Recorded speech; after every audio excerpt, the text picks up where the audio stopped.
The wind howled over the high walls of Winterfell, carrying the sharp bite of the north. Inside the great hall, the fire cracked in its stone hearth, casting flickers of orange light over the faces of the Stark family. Eddard Stark sat quietly, his eyes scanning the old letter clutched in his hand, its seal broken, the message inside one he had never hoped to read. The letter was from Brandon, his older brother. He was in Riverrun with Hoster Tully and had learned troubling news. Rhaegar Targaryen, the crown prince, had taken Lyanna. The letter said it softly, taken, but Ned knew better. Whether it was love or force, the world would see it as kidnapping, and it would lead to war. Ned looked across the hall at Lyanna, who was laughing with Benjen near the fire. She was always wild, always full of fire, more wolf than lady. She had dreamed of songs, of gallant knights and love stories. But she was just a girl, and now the future of the realm might burn because of her. He rose without a word and walked outside, the cold air clearing his mind. He knew what had to be done. The next morning, before the sun rose, Ned rode south. It was near the Trident, where he found them just before Rhaegar could take her further toward the Tower of Joy. Lyanna's horse was beside his, her face pale under the moonlight, but her eyes were not afraid. She looked hopeful. That scared Ned more than anything. "Rhaegar," Ned said, sword still sheathed. "Turn back. She is my sister. She is promised to Robert Baratheon."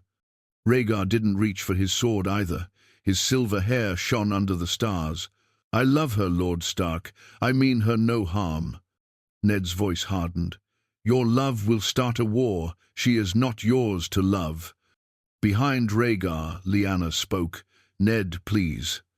"No," Ned snapped. "Do you have any idea what you've done?" Rhaegar took a step forward. "She came willingly." "You're a prince," Ned said coldly. "A dragon. She's just a girl who dreams too much. You should have known better." For a moment, silence hung in the air. Then Rhaegar looked at Lyanna. His face changed. Something in her eyes broke his pride. Maybe he saw she wasn't ready for the storm ahead. Maybe he realized the cost of loving her. "Very well," Rhaegar said, turning his horse. "She is yours, Lord Stark. I will not take her." And just like that, the story changed.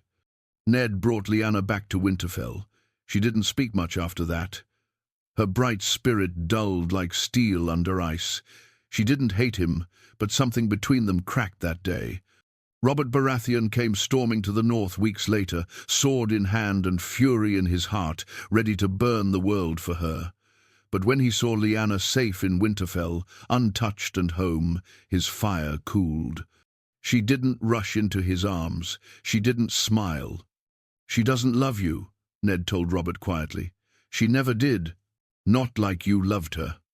Robert looked at Lyanna across the courtyard. "That's not fair." "Life isn't," Ned replied. Back in King's Landing, the Mad King raged when he learned Rhaegar had defied him. He had expected his son to bring him a Stark hostage to keep the North in line. But instead, Rhaegar had returned alone. "You've failed me," Aerys snarled. "You've made enemies of the wolves." And so the line between peace and war cracked again, but this time not because of a stolen girl. Now it was pride, betrayal, and madness pushing the Targaryen throne toward chaos. Ned had stopped Rhaegar from taking Lyanna, but he hadn't stopped the fire already building in the south. He had only delayed it. And in doing so, he may have changed the fate of all the Seven Kingdoms. Winterfell was quiet that morning, quieter than Ned had ever known it. The sun had barely risen, casting pale gold over the snow-covered stone walls. Lyanna stood alone in the godswood, her breath fogging in the cold air. Ned watched her from a distance. She had returned, untouched, unharmed, but not unchanged. Something in her had died. He walked toward her slowly, boots crunching over frost. "You've been out here for hours." She didn't look at him. It's the only place that still feels real. He nodded. The Godswood had always been her favorite. You haven't spoken to Robert since he arrived. Because I don't want to lie, she whispered. I don't want to pretend to love a man I don't. Ned sighed. Then tell him the truth. If I do, she turned to him, he'll go mad. He'll think Rhaegar did something to me. He'll cry for blood, even though you stopped it. Ned knew she was right. Robert was still clinging to the idea that he'd saved her, that he was her hero. He'd ride to war over a glance if he thought someone dishonored her.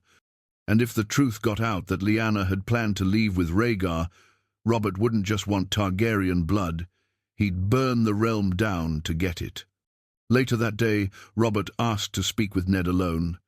They sat in the solar, a fire crackling beside them. Robert looked thinner than Ned remembered.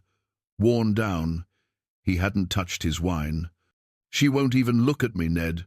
She needs time, Ned said carefully. Robert clenched his jaw.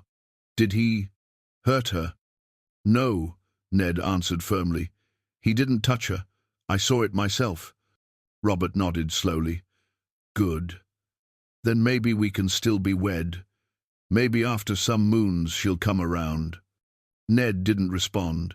He couldn't promise what wasn't true. Down south, King Aerys raged louder than ever. The raven that arrived days later was written in blood and sealed with black wax. The Mad King demanded that Lord Rickard Stark come to King's Landing to answer for his son's insults to the crown. Aerys accused Ned of threatening Rhaegar, of treason. Brandon Stark, ever hot-blooded, wanted to ride to the capital with swords drawn. We should have killed that silver-haired bastard when we had the chance, he shouted in the great hall. Now the dragon wants our heads. Rickard raised a hand. We will not give Aerys the war he wants. But the North knew what was coming. Even though Lyanna had been returned, even though Rhaegar had backed down, the damage was done. The Mad King didn't want justice, he wanted obedience. And the Starks had shown him none. Rhaegar had been kept from war once by Ned's mercy. But now, his silence was costing them all. Whispers spread that he was at Dragonstone, refusing to return to the capital. Some said he was ashamed. Others said he feared his father more than the enemy. One night, a second raven came, this one from Jon Arryn in the Vale. The crown is crumbling, it read. The king grows more paranoid each day. He speaks of wildfire beneath the streets. I fear what he plans. Ned showed the letter to his father, and for the first time Lord Rickard Stark looked afraid. He means to burn the city. Brandon stood. Then we go now. We gather the bannermen. We don't wait for him to strike first. But Rickard shook his head. We go south, but not with swords. I'll take you with me, Ned. We will answer the summons. We will try to make peace. Ned stared at his father. He won't listen. He'll kill you. If he does, Rickard said grimly, then the realm will see his madness, and Robert will have his war. 2 days later, Rickard, Brandon and Ned rode for King's Landing, leaving Benjen and Lyanna behind in Winterfell. Lyanna clung to Ned before he left. Don't let them twist this, she whispered. Don't let them say I was stolen or broken. I chose, even if it was foolish. I won't, Ned promised. But as they rode further south, into the heart of the realm, he felt a storm rising behind him. He had stopped one tragedy that night, near the Trident. But some stories, no matter how you change the start, still end in fire. And somewhere deep in the Red Keep, Aerys Targaryen was already planning his vengeance. King's Landing had always been loud, dirty, and far too hot for Ned's northern blood. But this time, it felt like something else entirely, a city sitting on the edge of madness. As Ned rode through the gates with his father and brother Brandon, he noticed the people in the streets kept their heads low, their voices hushed. Gold cloaks watched them like hawks, and every alley seemed to echo with whispers. The Red Keep loomed high above them, its walls not just of stone, but of fear. Inside the keep, the tension thickened. The king did not come to greet them. Instead, they were taken to separate chambers and locked inside. No courtesies, no answers. Ned sat in silence for hours, pacing the stone floor, replaying every decision. He had stopped Rhaegar. He had brought Lyanna home. He had done everything to prevent bloodshed, and yet here he was trapped in the lion's den, with fire licking at the walls. The next day, a guard came for him, not with food, not with wine, with chains. They dragged him to the throne room, where the smell of wildfire stung his nose even before the doors opened.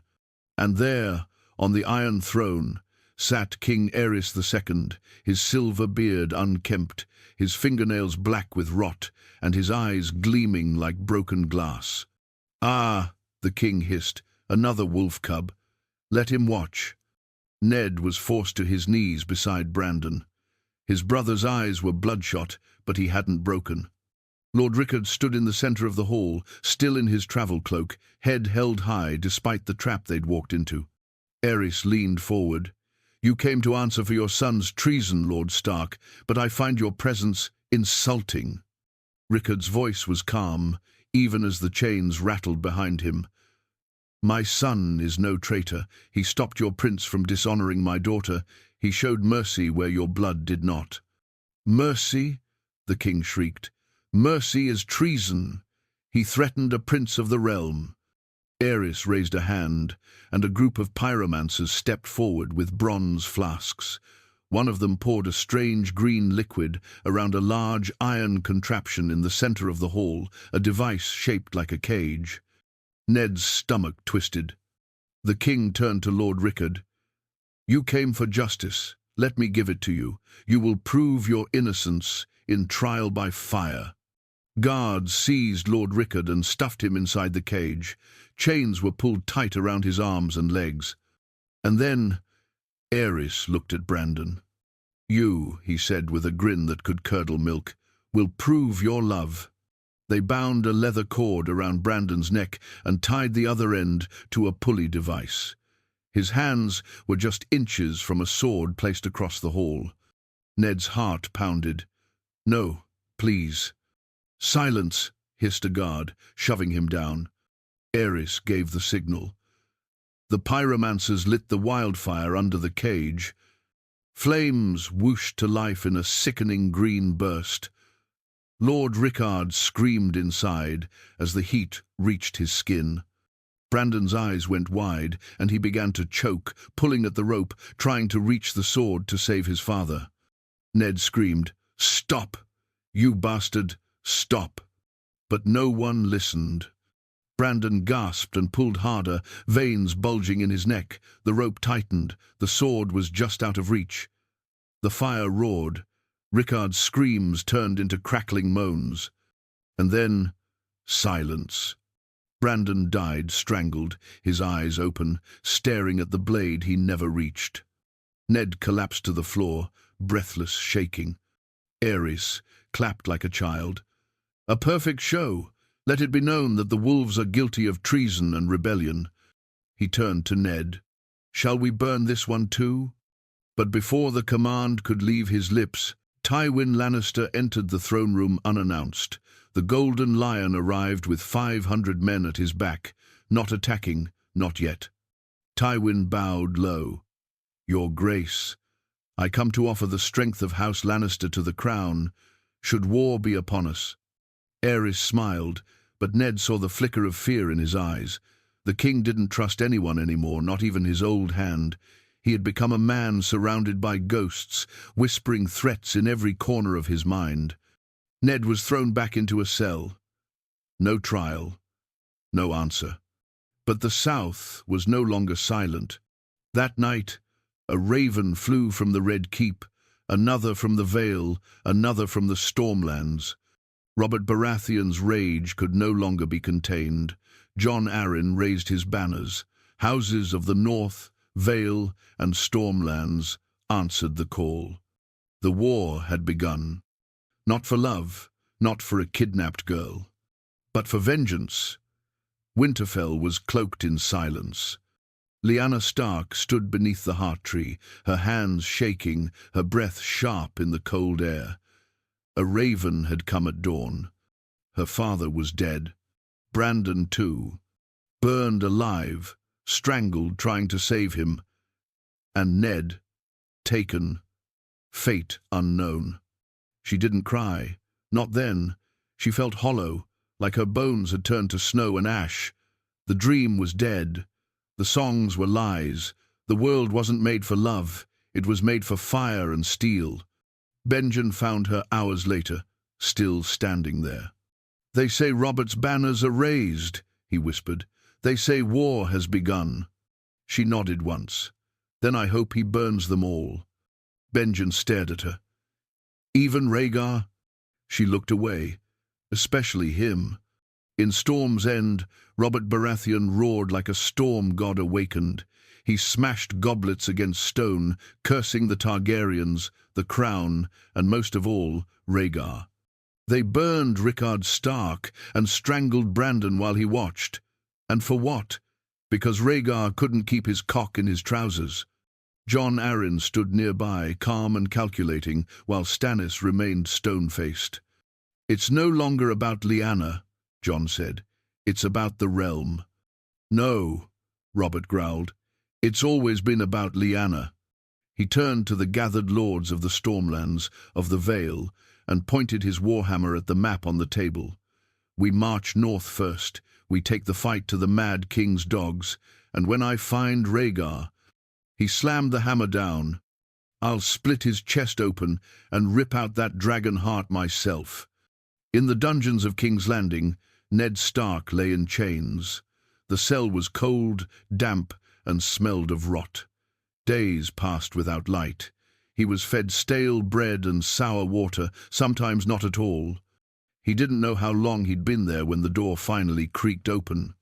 Not a guard. Rhaegar. The prince stood in simple clothes. No crown, no armor. Just a man tired, pale, eyes filled with guilt. "You shouldn't be here," Ned said coldly. Rhaegar stepped inside. "I didn't know what my father had planned. I swear it." "You left her," Ned hissed. "You ran from the throne, from Lyanna, from your father, and now my house lies in ashes." "I loved her," Rhaegar whispered. "But I see now. I was chasing prophecy, not love. I wanted to believe she was the one who would save us all." Ned narrowed his eyes. "She didn't need to save the world. She needed to live her life. You stole that from her." Rhaegar lowered his head. "I will set you free." Ned blinked. "Why?" "Because war is coming. My father won't stop. He's already placing wildfire beneath the city. If he falls, he'll take everyone with him. You think setting me free will stop what's coming?" "No," Rhaegar said, "but maybe it gives you a chance to live through it." The escape was quiet, a shadow in the night. Rhaegar unlocked the cell himself, gave Ned a horse, and whispered just one thing before he let him ride. "Tell her I'm sorry." Ned didn't answer. He rode hard, northward, without sleep, without food, through fields, forests, burned villages. War had already begun. Skirmishes in the Riverlands. Lords choosing sides, wolves and stags marching together. When Ned reached Riverrun, his body nearly gave out. Catelyn Tully wept when she saw him. He hadn't expected it. He hadn't even remembered they were betrothed. But her tears felt safe. He let her hold him for just a moment. Then he asked one thing: "Get me to Lyanna." Back in Winterfell, Lyanna sat in her father's chair now. Her eyes were older than her years, her voice steady but colder than snow. When Ned arrived, she stood frozen. Then she ran to him, crashing into his chest. He held her tightly. "I'm sorry," he whispered. "I failed them." "No," she said, her voice breaking. "You came back." They sat by the fire that night, just the two of them. "He let you go?" she asked, finally. "Yes." She was silent for a long time. Then quietly, "Do you think he loved me?" Ned didn't know what to say. "I think he loved the idea of you, but he didn't protect you. He didn't fight for you." She nodded. "Then he never really loved me." Outside Winterfell, the banners of the North were rising.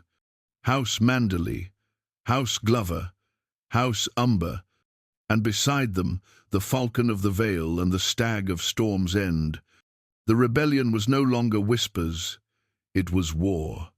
And this time, Ned Stark would not watch from a cell. He would fight. For his family, for his brother, for the North, and for the world Lyanna deserved.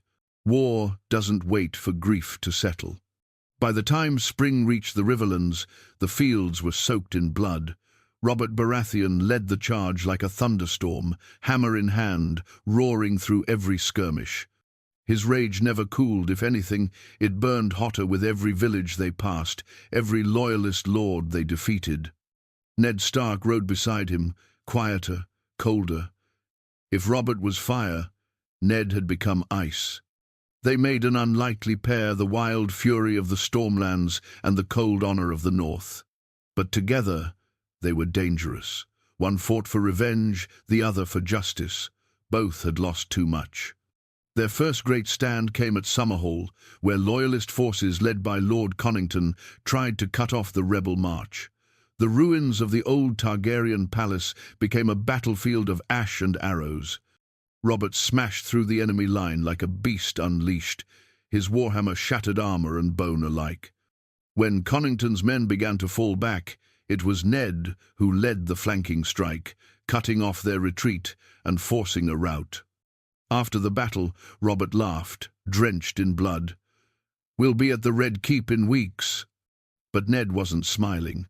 He was staring at the sky, dark, choked with smoke.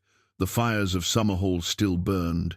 He remembered the stories, how it once burned down trying to birth a prophecy. Now it burned again in the name of a girl who never asked to be a queen. At Dragonstone, Rhaegar stood in the rain, staring out at the sea. Behind him, Elia Martell held their infant son, Rhaegar's heir. She looked tired, almost ghostly. "You've waited too long," she said quietly.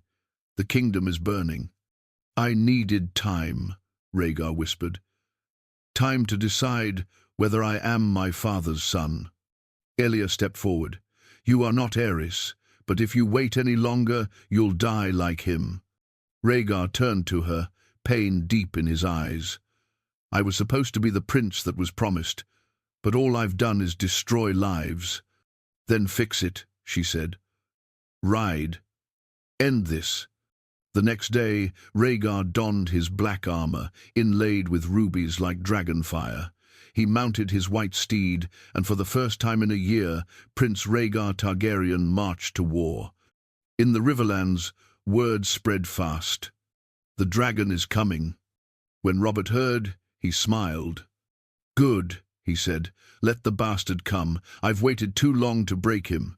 The armies met near the Trident, where the fords narrowed and the red waters ran deep. Both sides knew this was no longer a rebellion, it was the turning point of history. The night before the battle, Ned couldn't sleep. He walked alone near the river, moonlight glinting on his armor. He thought of Lyanna, of Brandon, of his father in chains. Then, to his shock, he saw a figure on the other bank alone. Rhaegar. No guards, no army. Just the prince, standing still, watching the current. They stared at each other for a long time. "I didn't want this," Rhaegar said across the river. "You made it anyway," Ned replied. "I should have died at the Trident that day I took her. Maybe it would have spared us all." Ned's voice was hard. "You don't get to beg for death now. You ride tomorrow. And if Robert doesn't kill you—" He stepped closer to the edge of the water. "Then I will." Rhaegar nodded once. "Then let it be finished." The next morning, the Battle of the Trident began. Thousands clashed beneath grey skies, mud and blood mixing under trampling hooves. The roar of war was deafening screams, steel, chaos. Lords died by the dozen. Riverlords and reachmen hacked at each other like madmen. But all eyes turned when two riders broke through the carnage. Robert and Rhaegar. They met in the centre of the chaos, like two gods of old.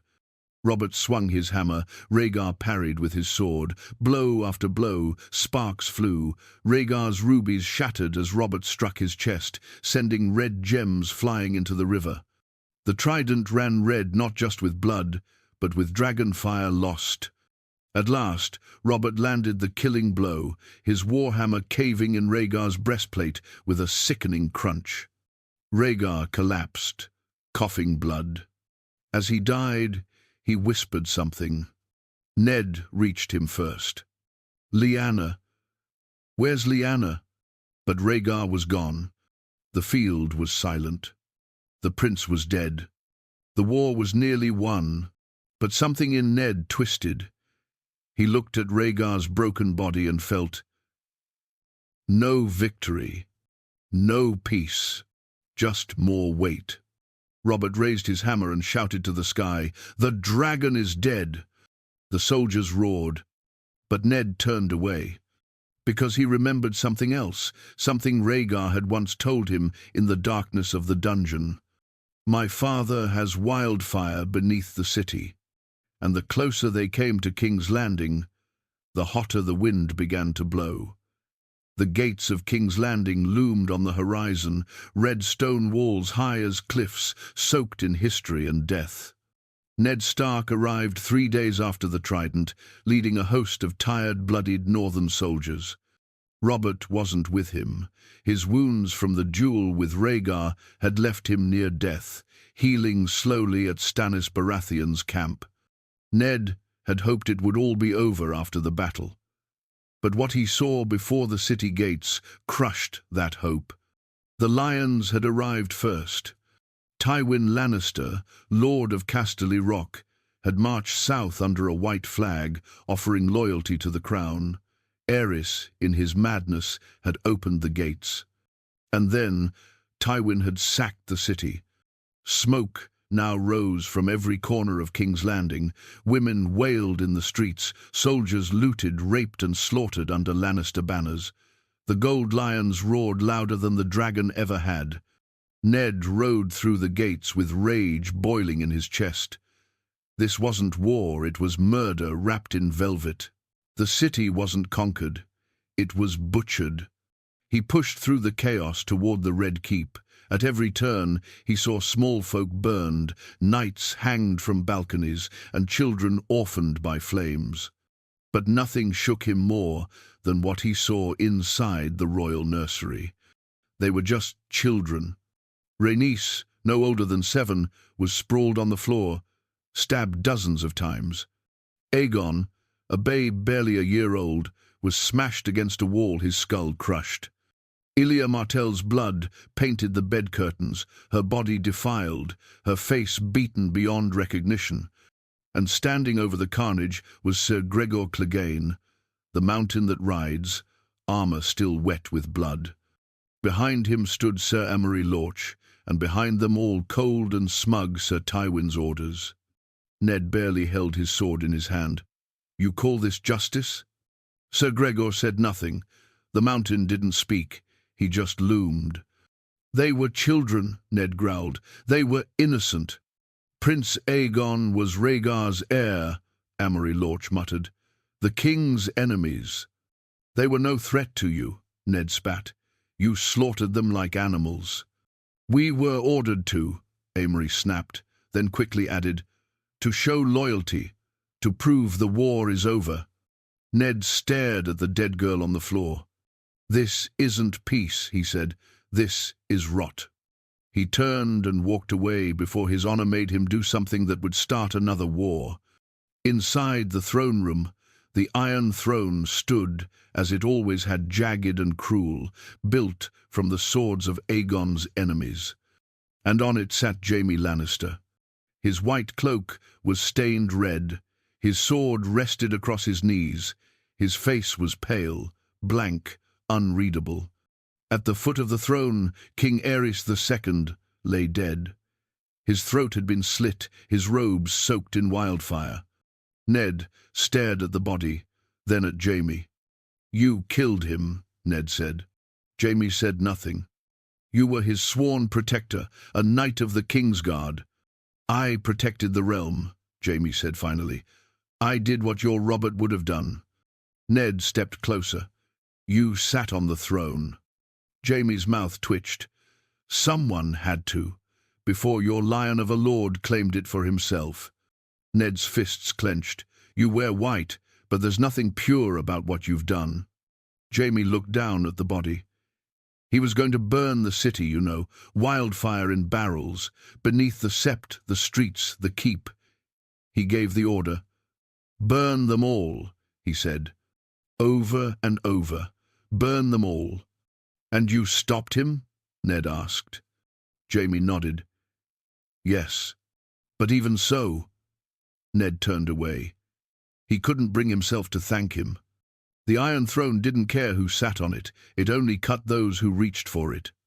Outside the keep, Ned found a survivor, one of the last, still loyal to Elia Martell. The man whispered of Dragonstone, a hidden queen, smuggled away before the sack, a girl with silver hair and violet eyes. Daenerys, and a newborn son hidden beside her. Ned didn't tell Robert. Not yet. Too much blood had been spilled already, and he knew what Robert would do if he learned the dragons still lived. Ned looked down at his hands that night. They were clean, but only because others had dirtied theirs. Robert arrived 3 days later, limping, pale, but alive. He saw the carnage, the dead children, Elia. He turned to Ned. "The war's done." "No," Ned said quietly.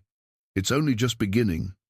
Because as they crowned Robert Baratheon king, as the nobles drank and feasted, as the North mourned and the South buried its dead, Ned Stark stood alone. And he knew the realm had been won, not by honor, but by betrayal, fire, and the silence of good men. The crown sat heavy on Robert's brow, but heavier still was the anger in his heart. He ruled from the Iron Throne. Now his banners hung from the towers, his voice echoed through the halls, but the man who had wanted vengeance for Lyanna now ruled a realm built on ashes. And Lyanna Stark? She wasn't at court. She wasn't standing beside her king. She was dying. Ned found her in the Tower of the Hand, hidden away in a quiet chamber far from the noise of politics. She was pale, thinner than he remembered, her fire dimmed. The war had taken more from her than anyone could see. "You're supposed to be happy," she whispered as Ned sat beside her. "You won, didn't you?"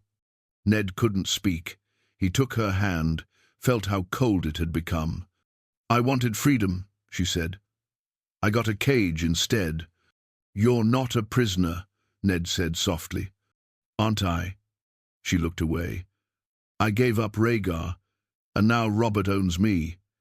He's angry I won't marry him, says I betrayed him, but I never made him promises.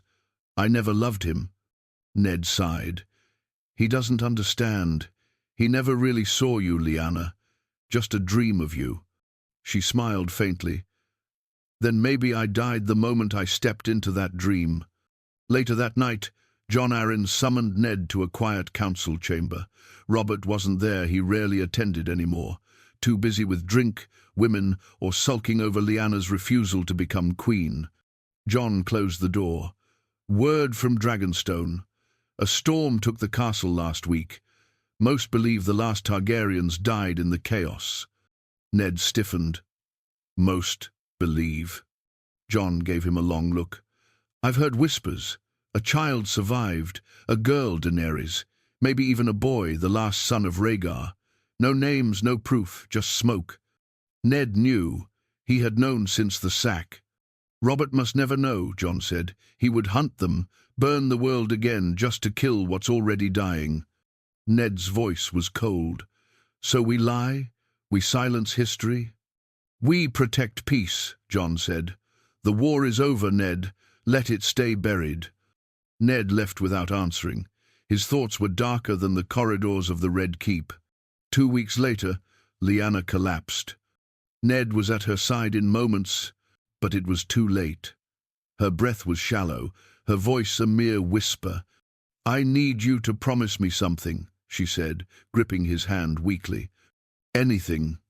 Her eyes filled with tears. "Promise me.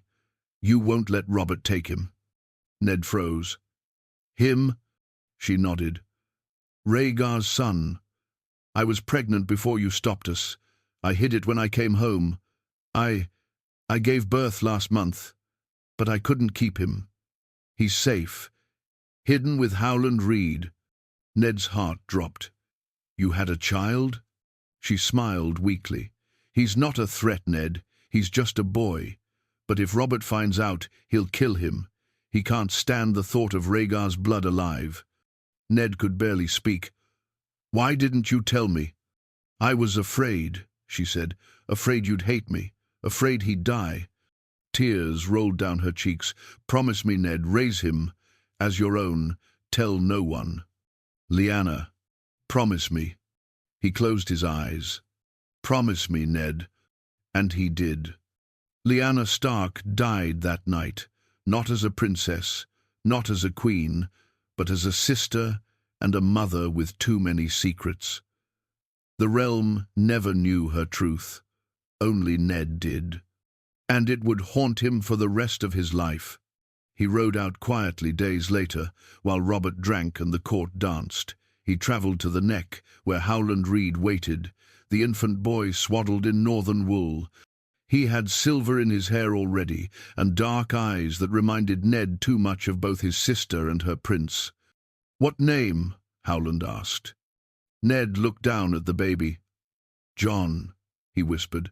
"Jon Snow." He carried the child home to Winterfell, to Catelyn, to a life of silent lies. And so began Ned Stark's longest war, not fought with swords, but with silence. He loved Jon, of course he did, but he could never say it, never show it. He wore his shame like armor, so no one could see the truth beneath. Robert never asked. He assumed Jon was Ned's bastard from the war, and Ned let him believe it. Because the truth would burn everything. Years passed. Peace, such as it was, returned to the realm. But the north was colder. The king was fatter. And Ned Stark? He lived with ghosts. He saw them in the godswood, in Jon's eyes, in every raven that brought news of unrest. Because deep down, he knew something most men had forgotten. The war never really ended. It was only sleeping. Years slipped by like falling leaves in the north. Seasons changed. Kings rose and drank themselves numb. And Ned Stark, Warden of the North, stood watch over a kingdom sewn together with lies and bleeding threads. He never told the truth. Not to Robert. Not to Catelyn. Not even to Jon. And that silence was a knife that carved him hollow with every passing year. Jon Snow grew tall, quick with a sword, quicker with his heart. He was noble, kind, stubborn too much like Lyanna. It hurt. Sometimes Ned looked at the boy and saw her smile. Other days, he saw the shadow of Rhaegar, haunting them both. Catelyn never truly accepted Jon. How could she? Her husband had returned from war with a baby in his arms and a story made of cold dust and shame. He said nothing, answered no questions. And so Jon grew up half-loved, half-shunned, all because of a promise. In King's Landing, Robert Baratheon ruled like a bored bear in a gold cage. He drank more than he spoke. His counsel ran the kingdom while he chased whores and memories. Lyanna was the one thing he had never conquered. Her death had left a hole no crown could fill. He visited Winterfell only once after the war, years later. He stood in front of her tomb, the weight of time carved into his face. "I would have given her everything," he muttered to Ned, She gave me nothing." Ned said nothing. What could he say? Robert turned to him. "You loved her too, didn't you?" Ned met his gaze. "She was my sister." "That's not what I asked." Still, Ned didn't answer. They stood in silence, brothers in arms, strangers in truth. But truth is like snow in spring. It melts, leaks, finds cracks. And the realm had plenty of cracks. Whispers grew in dark corners, of a Targaryen girl across the sea, of dragons reborn, of rebels rising once again. In those whispers, Ned heard the wind shifting, the kind of wind that carries war. One night, alone in the Godswood, he sat beneath the heart tree with Jon, now a young man nearly of age. Jon spoke first. "Do you think I'm like him?" "Who?" "Rhaegar." Ned's heart almost stopped. Jon stared into the weirwood's face. "I hear the stories. People talk. About how I don't look like you. About how I'm too smart to be just a Snow. They say I might have noble blood." "You are a Stark," Ned said quickly. "But not your son." Ned hesitated, pain breaking through his calm. "You've always treated me differently," Jon said, "but I never knew if it was because you cared or because you were ashamed." Ned looked at him for a long time. "Both." Jon flinched. "I made a promise," Ned said, voice low, "to protect someone, and to protect you, and that meant keeping secrets." Jon's eyes narrowed. "What secrets?" Ned shook his head. "Not yet. One day, perhaps, but not yet." Jon stood, bitter. "Why not now?" "Because if I tell you," Ned whispered, "you'll stop being safe." Jon left without another word. Ned stayed under the tree, the roots of his lies sinking deeper than ever. In the south, news brewed like a storm cloud. The king grew weaker, his enemies grew bolder, and when Robert summoned Ned to serve as Hand of the King, the past came clawing back like a vulture. Catelyn begged him not to go. "You've served your honor long enough," she said. "Let someone else carry the weight." But Ned knew better. He had spent years trying to build a wall between the realm and the truth. But now the wall was cracking, and what lay beyond it had fire in its blood. Before leaving Winterfell, he visited Jon one last time at the stables. "I'll be gone a while," Ned said, helping saddle the horse. Jon nodded stiffly. "I know." Ned touched his shoulder. "When I return, we'll talk." "About what?" Ned looked him in the eyes. "About who you really are." Jon blinked. "So it's true?" Ned smiled sadly. "You're not a mistake, Jon. You're the last piece of something too dangerous to name, but one day the world will need to know." Jon stared at him, eyes wide. "Why me?" "Because you're the only one I trust to carry it." Ned left Winterfell with a heavy heart and secrets tighter than a noose. He rode south with his daughters, unaware that the very throne he once refused to claim would soon demand his head. He had stopped Rhaegar. He had saved Lyanna. He had kept his promise. But in doing so, he had allowed a kingdom built on lies to flourish, and sooner or later, lies always rot the root. Far across the narrow sea, a girl with silver hair and violet eyes looked out at the ocean, a dragon egg clutched to her chest. Her brother spoke of fire and blood, of thrones stolen, and somewhere in the cold halls of Castle Black, a boy named Jon Snow looked to the sky, feeling a pull he could not name. Because even though the war was over, the real song had only just begun.